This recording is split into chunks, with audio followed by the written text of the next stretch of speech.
My name is Dominic Russell D. Lazaro, 22 years old, 4th year BSA. Ako si Rainiel Bantroy G. Vargas, BSAMT, 4th year, 4E, from Ligo City. Yes. Yes, I am. My family, friends, and God.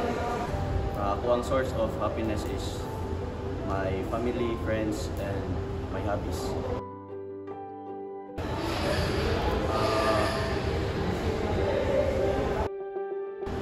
So, before you answer that question, please watch the video that we will show.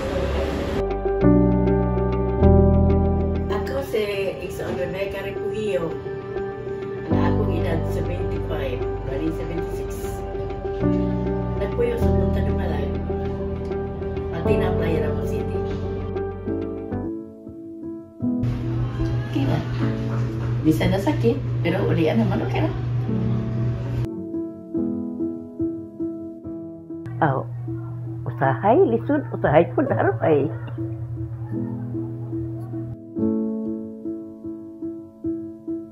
Mali pa yun. Super. O siyempre, may kinabuhi ko. Nya. Mali pa yun. Totoo ay ligay sa gawas, taba. Ang kalipay na ko sa una, da nga problema gag may mga bata. Pero karon kay dagko na sila nangaminyo na. Nya uswag na pud ang atong kuan. Like malipay kay ko. Para nako ang kalipayon sa tao karon mula bay ra gyud na. Kay ang tao mamatay man. High-tech ay karon. High-tech ay karon panahon na. Usa na ang cellphone. Kay tuwa ka sa layong dapit, unya, pwede ni mo magkita mo, pwede mag-istorya mo. Yung na ka, high-tech sa panahon karon. Uswag kaayo lahi sa una.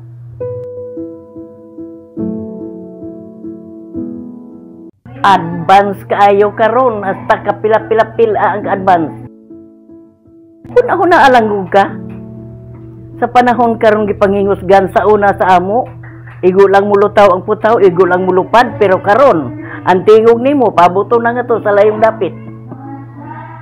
Bisag to apakas kinatumian sa yuta.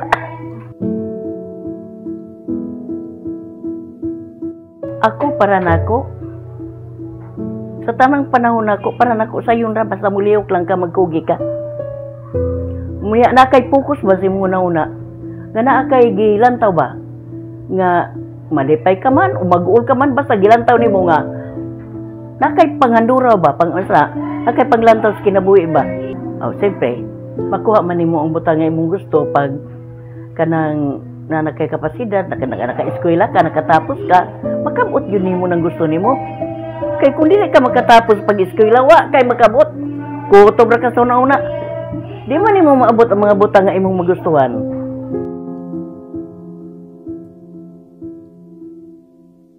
Kuli pa yun, oy.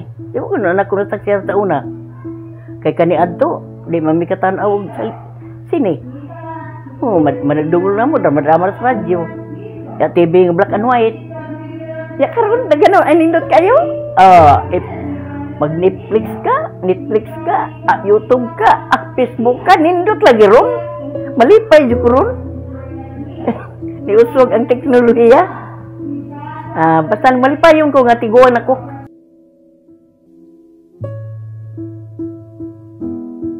Amayo, kaysa gikaingon ko na dili maglisod ang tao, bisan ka ni adto pa o hantod karon, basta kugihan ka, may isip ka. Labi na gyud kung graduado ka, profesional ka. Kay ngano, di ka man ignorante. Banggaan kag litra ka, mao ka. Banggaan kag numero ka, mao ka. So dili ka problema. Problema ka sa tao kung tapulan ka. Di ka mulihok. Pero kung mulihok ka, dili ka yun magkalisod. Malipayon yun ka.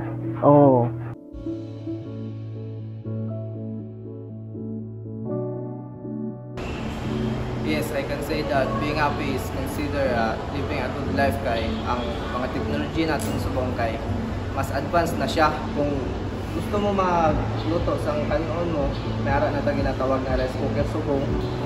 Gusto mo sang mag-init sang tubig pangkape sa aga, mayroon ta sang ginatawag na heater subong. Di pa rin sa giyamba ni nanay kabina na kung gusto mo tawagon ang may tawagon ka nga tao, kailangan laktan mo pa. Subong, mayroon ta ginatawag na cellphone nga may mga signal na isa na lang kapindot, pwede ka nakatawag. So, siguro maambal ko gid nga I am happy and I am living a good life now. Yes, I consider being happy living a good life. Kay tungod sa atoang technologies karon, mas more advanced siya para sa una. So, maka-help siya sa especially sa ako when it comes to studies sa schools, maka-help siya nga mapalesen ako ang burden. O sama sa gingon ni nanay nga mas na-lesson pud ang iyahang hago kay tungod sa technology mas mapadali iyahang mga buluhaton o nagahatag siya og entertainment. Happiness, one of the most desired feelings. We do things to experience happiness. But the truth is, we are surrounded by things that give us joy. And we can't deny the fact that the things that make us happy are the ones we see or do every day. It can be a short text from a loved one, a win in the game we play, or just a sip of our favorite coffee. And according to Nanay Rebecca, she is happy because of the things she experienced.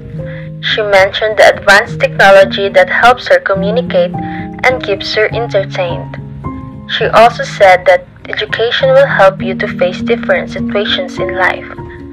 And for sure, finishing a degree will make us more than just happy.